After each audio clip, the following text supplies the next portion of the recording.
Welcome to the Healing Manifest podcast, the one true place for you if you're looking to becoming your best self. Each week we bring on a guest to help you learn how to become your best self. If you enjoy the podcast, please keep in mind it's a lot of work, a lot of legwork, a lot of people that help with making this possible. So if you do enjoy it, please show support by just putting in a like, commenting, or even sharing it to people, just so the algorithm can help us out with growing this more, just so more people can learn about it and learn how to become their best self as well. Today we have our guest here, and she is an artist and a model, using her platform a lot to help inspire a lot of women, especially using her faith and her music to help inspire people. Please welcome Nequita Russell. Hi, thanks for having me. I appreciate the invite. This is my pleasure, and honestly, you're someone I've been seeing your growth. I feel like we met 4 or 5 years ago now. Yeah, maybe like 3, 4. 3, 4. The first, the first Rome show. The first Rome show, yeah. And I've been seeing you and your growth with music through that time period, even from meeting you. And I was like, okay, I see what you're doing with your music and your brand, and I really like how you expanded it, and you showed a lot of your character with even the fitness stuff that you've been posting. So Yeah. for the people who don't know you, like walk us through like yourself with your music and everything you've been doing online as well. Yeah, so I started as a musician, R&B singer, like a songwriter. So I built a team around me to help me do a couple of projects first. And then I started, studying social media. And because I have a background in modeling, I actually started with modeling first. I was a child model in South Africa. So I did print modeling as a kid. But then what I really, really love to do is sing, because I come from my mother's side of the family is a lot of singers. So I started singing as an adult and writing songs, learning how to even compose beats sometimes. And the Toronto scene at the time is like when the Weeknd during his like early stages when he first came out. 2010s era. Like 2013 era. That's when I started like getting a vocal coach and starting to practice singing and writing, because I wasn't really great with my pen game at first, but that's how I got introduced into the music industry. Then I moved back to Toronto and I started performing. And then when I started performing, I started really, really enjoying music at this point. So I took a little break with modeling because I was like, no, music is what I really, like my heart is on fire when I sing. And then modeling actually served very helpful because now it's time to start doing albums and music videos. So now you have to think of album covers. And because I had that modeling experience working in not a model agency, but doing a lot of freelance modeling, it also helped me give a little bit of input with directing my music videos too, because I think image as a female artist was also really important. And then up until now, I've just been focused on trying to understand the entertainment business from other perspectives, with podcasts and where the whole industry is moving. It keeps changing every 5 years. Oh yeah. So that's been a very up and down journey for me. But yeah, singing is definitely something, it's a God-given talent and I really enjoy it. I've taken a break from really songwriting, but performing I still do on a regular. So yeah, that's my favorite part of the whole music thing. That's actually where I met you from, seeing you performing. Actually, one thing with what you're saying, I never knew that you were in South Africa as a child model to begin with. I've been seeing a lot of your modeling recently, and I saw one of the dope ones that I seen you do recently was I'm gonna have to just put it up on the edits later on, but you did a photo shoot where you did a Tomb Raider kind of inspired shoot. Tomb Raider? I can't remember. Was it a latex black outfit? And it was you had. I have to pull it up here right now. Yeah, that's the Old West. Old West, yeah, kind of that Megan Fox in, I think that Jonah Hex movie. I forget what it's called. And it was it looked like what's really cool with what you did is you took a lot of the AI technology that's coming in a lot right now. You blended it in. I was there. I was like, hold on. So did you do that yourself or? No, actually, I put a casting out to do a concept for a modeling shoot that I wanted to reference, and I was like, listen, I want to go for like this Wild West vibe. I have all this old like vintage wardrobe, and I want to put this together, but I didn't figure out what the background would be. Now AI is coming into the picture; it's getting so much more advanced. Just even in the last year alone, that that photo shoot was like 2 years ago. But I'm like, how do I bring a cactus to the photo shoot? Like, what do I do? Like, I brought like a prop gun, but I'm like, it's just not hitting. So I talked to the photographer and he's like, you know what? I have some AI software. Do you want to do like a Wild West background? Yeah. And I'm like, fuck it. Yeah, do it. Do it. Yeah, that'd be sick. Because everyone's like, you don't know what's real or what's not anymore. Yeah. So I'm going to use, I think as models and like with movies and stuff, use it to your advantage because AI is almost going to become so real that it's more real than real people. Oh, yeah. And the thing is, too, what helps so much with that is, and what I say is what we're growing into with AI is it's becoming like we're in a more production-based, like the entertainment industry is becoming a lot more production-based. So if you think about it, that with what you guys did, that's you guys using the help of AI to finish producing a photo shoot concept. Because like you said, that whole Wild West theme, you would have probably had to drive somewhere very far out just to get that done. Or use a backdrop. And even then it doesn't even look that realistic. So much of the things that come into it now, AI helps you do those kind of edits. People are using it as well for videos. You can use it for like audio editing as well. Definitely. So many things where people are afraid a lot sometimes of what comes with it. But really, truly, if you think about it, as long as you have that creative mind to produce something like that, it's like you're always going to be, you're going to be good. Yeah, we have to use it as like just besides just music, like the human race could use it to we could either really get taken, carried away, and then it could become evil, or we could use it for good and use it as like a resource. 100%. I do think like the music industry and the modeling industry could use it as a resource tool for sure. 100%. And I see so much how like, for example, with that one and in general, like how you incorporate it with a lot of the modeling, because you've been doing a lot of great stuff with modeling recently. And thank you. I think, honestly, knowing now that you did child like modeling, it helps. It's like, okay, you had a lot of like understanding with posing and everything, and I think for a lot of people, they look at modeling, they think it's just stand in front of a camera and just look great, but it's poses, everything. Yeah, it's a art form. You have to know how to use your eyes, your eyebrows, your mouth, like tilt your shoulders. Like it is an art form, and when you start at a very young age, then it's easier to learn it. As an adult, you can still become a model too, but there is like, just like how you go on a stage and you sing, you rehearse, right? You practice. So the same thing with modeling, you're literally the photographer's like canvas. You have to portray the picture that you're trying to, or model the fashion that make the designer's piece come to life. I hated modeling as a child. I never wanted to go to modeling school. I just wanted to stay home and like play with my Barbies and play with my friends. But my parents put me in modeling at a young age because I think maybe they saw something like potential.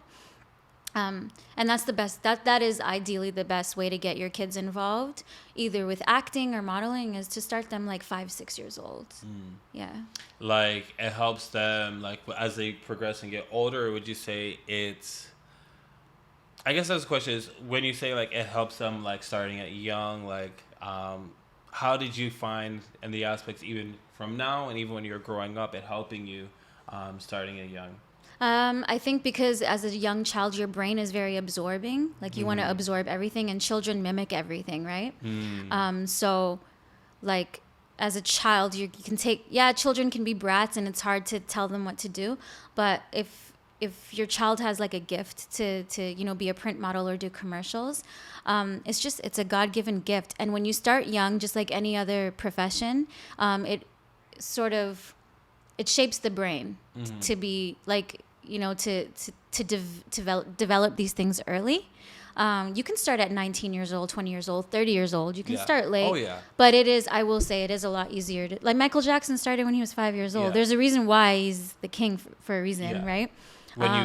polish a craft for years, right? And that's all they know. That's at that point you learn to love it. You just learn to love what it's just same thing. The younger you are as an athlete, the better. Yeah.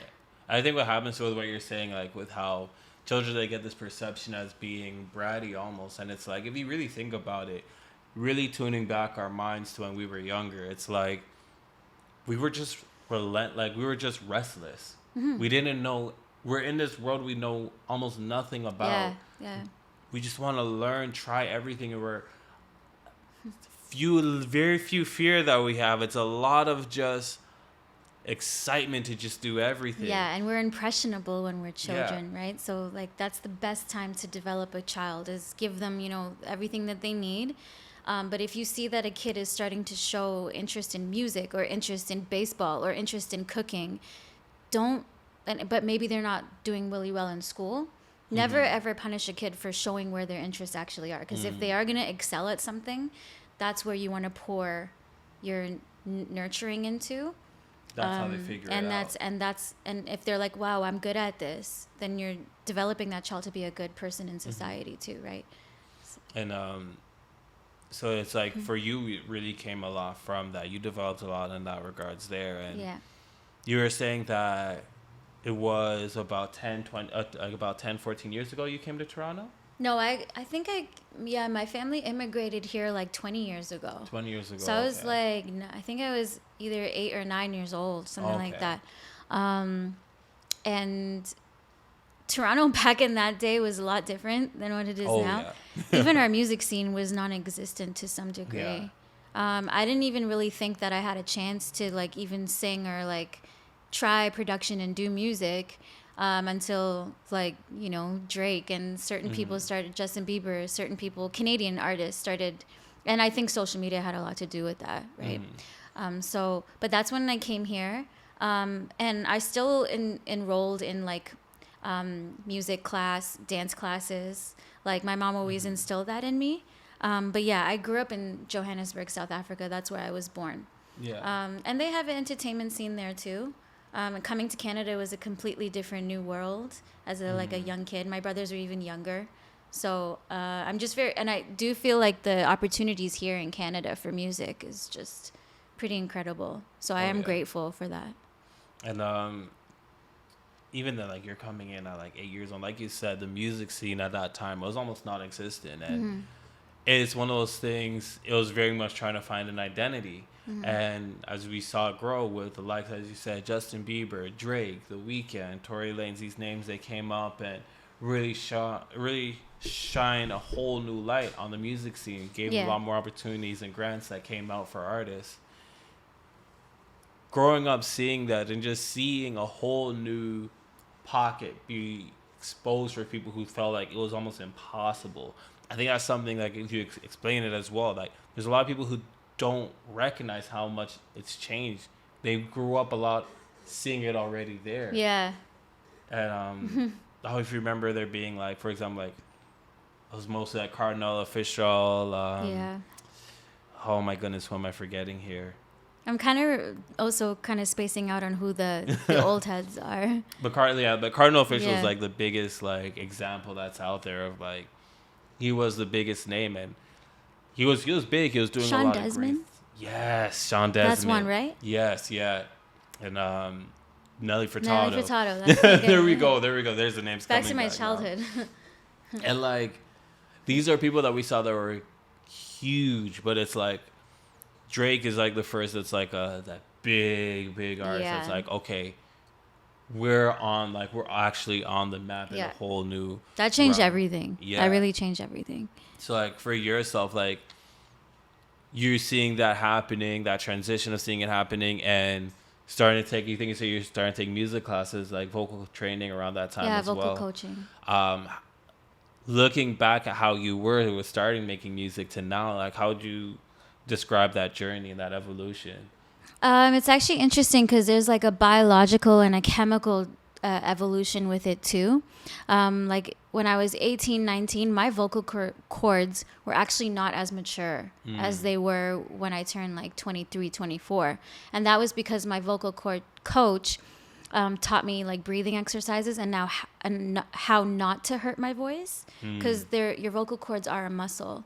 And for me, like, I didn't really rely on auto-tune or Melodyne or, like synthesizing my voice too much. I really truly wanted to be a raw singer, like actually have pipes. So the first thing I thought was, okay, well, get a coach, like learn how to professionally do this. So number one, I don't hurt myself.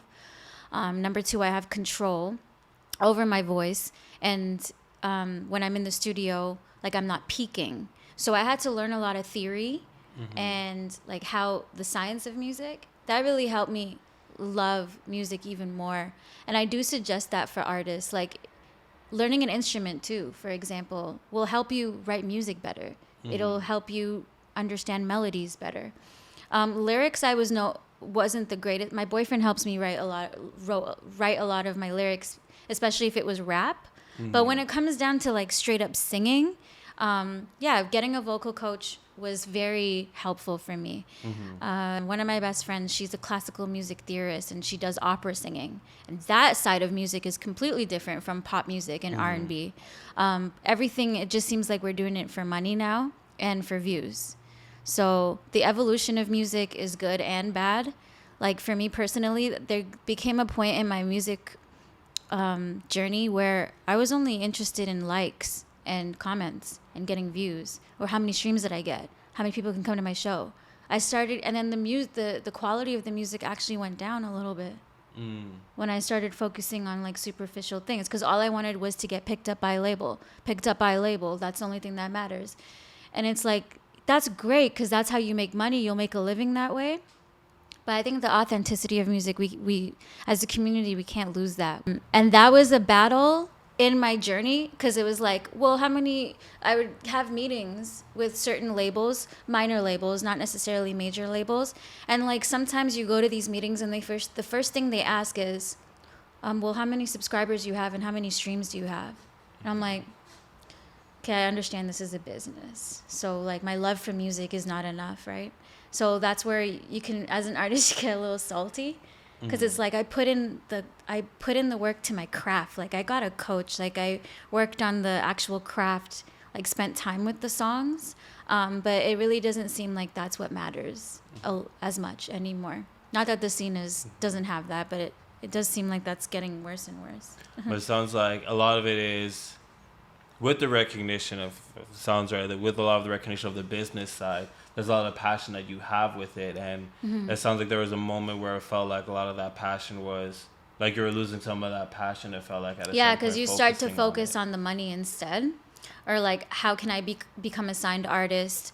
Or, how many followers can I get? Now it starts to, this is where mental health comes in for a lot of artists, because now it starts to play with like the superficiality of everything. Whereas back in the 90s and the 80s, I think you had to actually go to dive bars. You actually had to tour. You actually had to perform live and sell physical CDs to get people to hear your music. Now you can just make a TikTok, and that's great too. I love that. But sometimes it's so saturated, you lose the authenticity of the true musician. Yeah. And the thing is too, it's like, always, even for yourself, like, remember, like, you so much credit with learning so much of the vocal training. Yeah. And it's like, I would like to remind people a lot of times is with music, there's so much work that the artists they put in to get anywhere that they get to, because you're studying so much of whatever it is that you're doing. Yeah. Like you said, like the soap opera singer. Yeah. You saw soap opera. Soap opera. The classic opera, yeah. The classic opera singers. Theater opera. They study the amount of training, the amount of work that they do for their vocal cords. It's so much training for that one thing there. You don't just wake up, do 3 vocal classes, and you become an opera singer. Yeah. It's years. You put in your 10,000 hours, just like anything else. 10,000 hours, and it's everything that you put those hours to. And cause I know what it's like in myself. When I used to do music production, you got to remember that everything that you put your hours to and your time to is value that you're always going to have for the masses. If you only put 10 hours into something, you're going to have 10 hours that you put out into the world. But when you put, like you said, the 10,000 hours, that's what you'll get back. It's 10,000 hours of quality. Yeah. and I feel like one of the things, and I wonder if you feel it too, that a lot of people face is when you're putting all these hours in, sometimes it feels like you don't know what's happening. Like, so I know for myself and a lot of people I work with, they feel it. Like, have you ever felt like that sense of imposter syndrome of wondering if those hours that you put in are like, you look at it, you're just like, okay, what's happening? There's so much things happening. Like things starting to distract you, do you mean? Distract, but even feeling, so like imposter syndrome being that you look at where you're at and you're wondering if you should be, like, you start getting in your head of, should I be here? I don't know if I should even be here. Have I put in this work? What kind of work have I put in? You get very lost in the hours you put in. You don't know how much work you put in. Like, have you ever felt that feeling? I do think that, like, with music, yeah, you question, like, okay, my accomplishments might not be reflecting the hours that I've put in. But if you really enjoy something, I feel like if you really like something, you don't really find yourself in having imposter syndrome unless a label is pressuring you or you're involved like with branding yourself. And then there's music, but then to be an artist, there's so many, it's multivariant. There's media training, there's photo shoots you have to do for album covers and magazines and going to podcasts and going to radio shows and talking about your music, touring. There's so many variables to have any type of career, and music is so it's so enthralled with like media and social media. You can start feeling bombarded. You might lose your sense of character, so you might get confusion there. But the actual art itself is actually supposed to soothe your soul, make you feel good, lower your cortisol levels. You feel good after performing. When you sing on stage, you feel great after sharing your art with people. I think where the imposter syndrome comes in is now when you get off that stage or you leave the studio and now you have to deal with the excess things that corporate makes you do. So, okay, you can be a great singer and just be broke and then just sing forever and be happy. You can be broke and happy and just sing.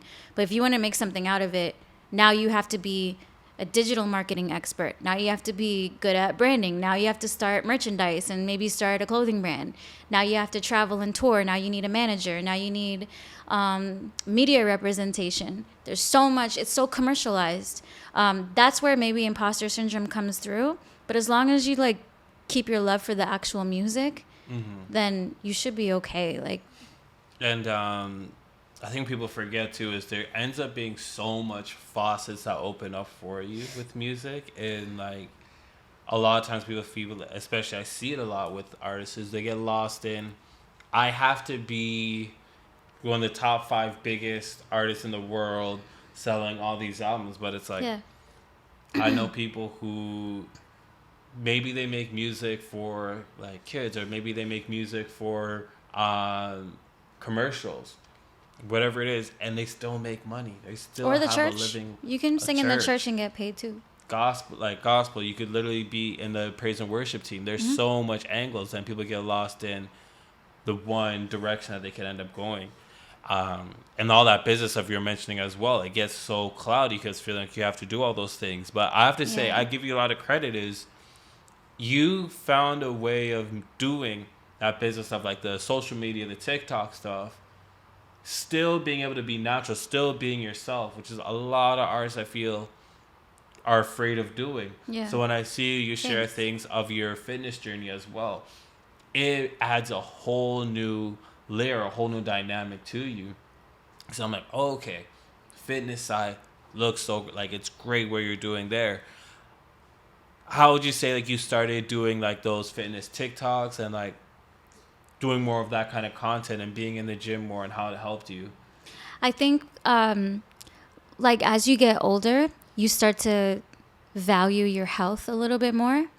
And as you get closer to God, you also want to keep like your temple as healthy as it can be, because the music industry can be toxic. You're getting invited to like these after parties. You're getting invited to, VIP events, and there's drinking and drugs and alcohol and stuff like that involved. But like, you're only given one body, and your soul will leave this flesh at some point.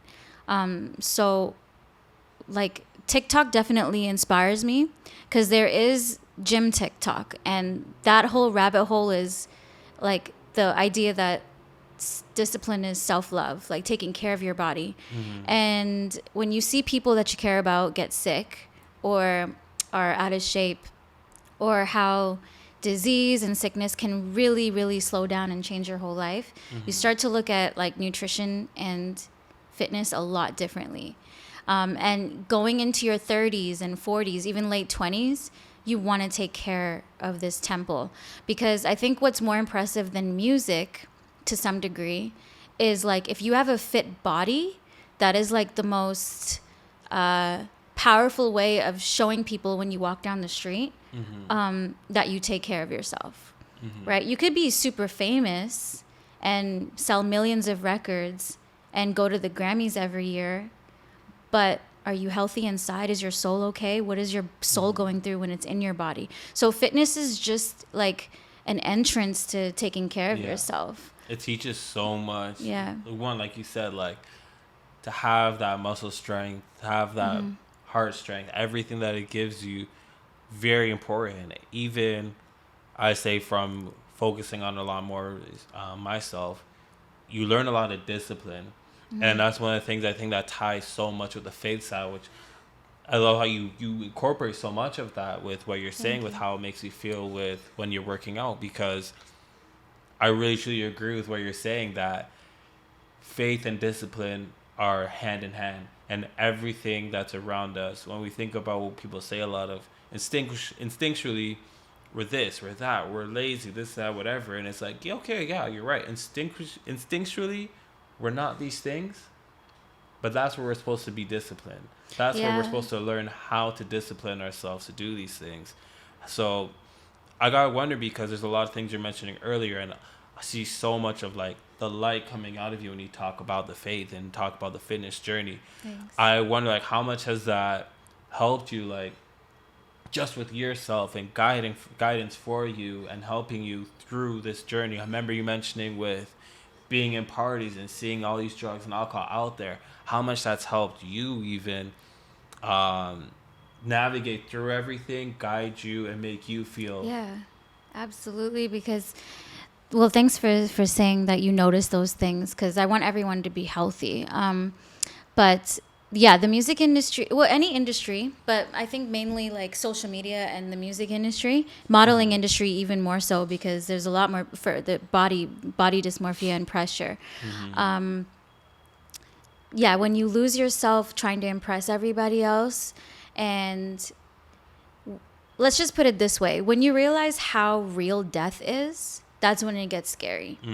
Like, you're not going to be 25 forever. You're not going to have all that energy and all of, like, you feel invincible like you did at 19. As you get older, you have to take care of your body.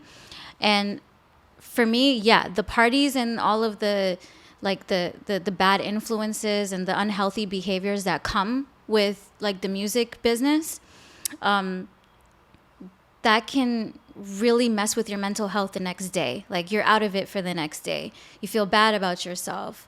And that's when your productivity can suffer, because now, like, we're actually meant to be outside walking all the time, like being in nature. You're not actually supposed to be sitting at a desk all the time. It's not good for your spine.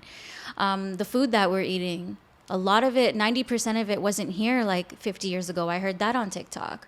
And I know that for a fact that that's the truth, because you walk into a grocery store and half of the food, like, they weren't eating that 50, 40. Our grandparents weren't eating that. And they were healthier to some degree because it was vegetables and organic food. So when you're not feeding your body the right things, you can't really be productive or have a long life. And I don't really want to die when I'm early. I don't want to have cancer. I don't want to have issues with fertility. I don't want to, because an unhealthy lifestyle, you're just not going to be happy, right? The gym only serves that purpose, physical fitness wise, but it's also eating, and it's also like your mental health, like your relationship with God, because when you die, you will leave this body and you will be going somewhere else. So you also want to make sure you're a good person on earth too. And that's where faith actually made me kind of take a break from music for a little bit and do more gym and fitness content. Not because like, you know, oh, look at me, I'm getting fit, I'm going to be like, let me, you know, I look better than everybody else. It's not that at all. I'm not a fitness model. But it helps with your mental health. You feel confident about yourself. Sometimes you can go to a music party, you have a great time, you come back home the next day, you don't really feel nice about yourself. The cortisol levels are high, you're hungover. Maybe you did some embarrassing things, something went on social media. You know what I mean? Yeah. That's not the way we're supposed to be. Animals are not doing that. Why are us humans doing that? So fitness is really a lifestyle. And it doesn't mean you have to be the most fit person in the room. It's literally just a commitment you have. Like you feed yourself every day. You go to, you take a shower, you groom yourself every day. You go to your job every day. You take care of your animals and the people around you every day. Why wouldn't you make like the gym a priority too? And like it's interesting because what you touched on is literally everything I talk about within the blogs that I work on and try to teach people is I put it down to there's 4 pillars in life that if you've just focused on those things, you're gonna have a lot more happier, better life. And those being the physical, financial, mental, and spiritual pillars. Because like you said, if you focus on how you look, it's not about saying how you are is not enough. But when you do put that extra work into yourself, you feel better. It's not about, you know, not recognizing when you're down in these things. But even when you put that extra work in and be like, okay, let me focus on my mental health, you feel better. Your finances, you are able to do things a lot better. And it's not necessarily to have this sense of extreme pride within yourself, but to just have this sense of knowing. Yeah, and it's actually, people might think it's selfish, but it's actually the most selfless thing you can do. Yeah. Because like, if you want children one day, don't you want to run around with them when they, you know, don't you want to run around with your grandkids? Like, you can be a fit 60-year-old. Yeah. You can. There's no reason why you need a walker or to be in a wheelchair, unless it's a serious accident, right? If you need to take care of people like your parents or other family members, there's no reason why you shouldn't try to be fit. You know what I mean? Like, you don't need to take the elevator every time. You can take the stairs. Like, also, if there was like a bad emergency, like an apocalypse or something, you want to be able. You don't want to be the dead man that's left behind. You need to be fit. You need to be able to run, to fight, to like be useful. What I love too is like with bringing it back, because before I forget it, there's this thing you were saying earlier with how you're able to see some of these things on TikTok. That's the one thing I do like. At the same time, with where things are with social media, there is a space for different platforms, and I'm seeing a lot more even like fitness, faith-based artists, different pockets where people are able to. They don't have to go into places as much anymore. And it's like there's an artist, and I'm upset I'm forgetting his name right now. I'm literally just gonna pop it right over here in the video, his name.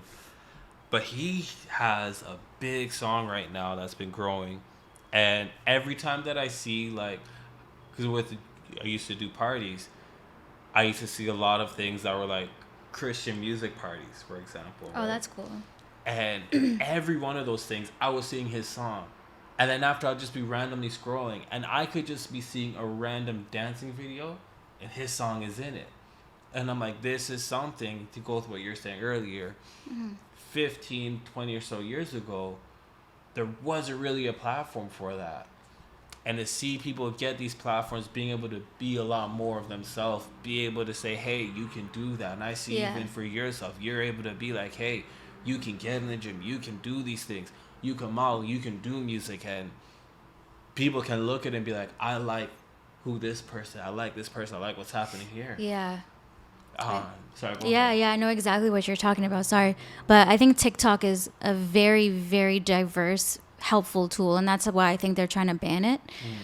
There's lots of things I've heard, not just fitness and nutrition stuff, but like you find you find out, I don't, So besides much conspiracies, random but you stuff. find a lot of stuff that Yeah.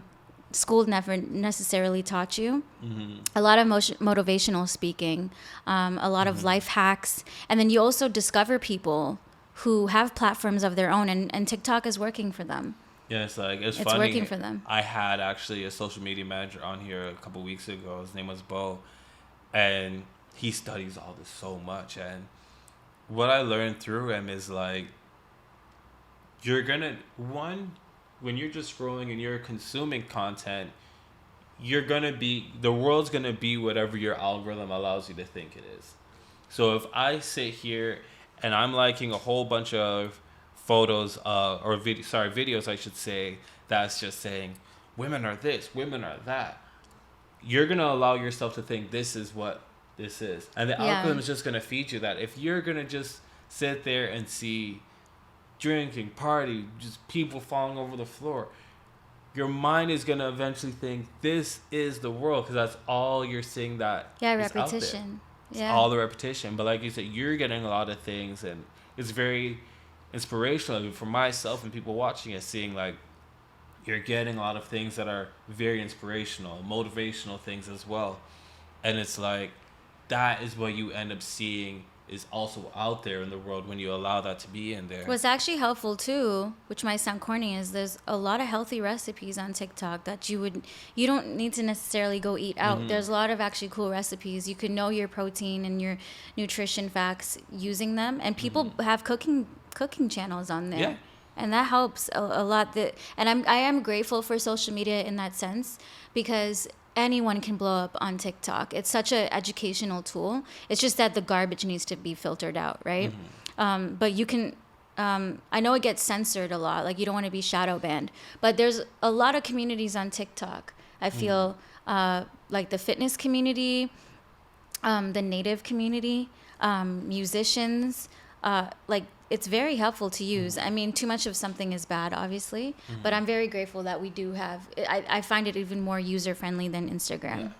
Yeah. And I also wanted to tie back with what you're saying with the face stuff before we end up having to go, because that's a big thing as well that I focus on with the platform that you're mentioning there, because I truly believe even myself that this sense of conscious, the sense of us not being the biggest thing alone, like for even feel God himself, there's this feeling alone of you're not the biggest thing, and that there's something bigger that keeps you in check, almost, of like facts.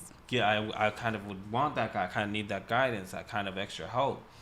And I see even for yourself where it comes along, and I see so much of light coming out of you, and it's that light, that shine that comes out of you speaking of it, that I think people got that helps people. And when you focus on that spiritual aspect of it, praying, I say a lot of times, like praying, meditating, reading these things, it helps so much when you focus on the things, when you look at all the things that, no matter what your faith is, just more so focusing on, like when you look at what the 7 deadly sins are, for example, you look at what those are, and you look at what the opposite is, and you say to yourself, if I can be the opposite of this, I would consider myself a good person. If I allow myself to reduce like wrath, allow myself to reduce the sloth and just being out there and active. Greed, that's a big one. Greed, if I allow myself to be the opposite as much as I can of these things, and just be the best person I can in the world,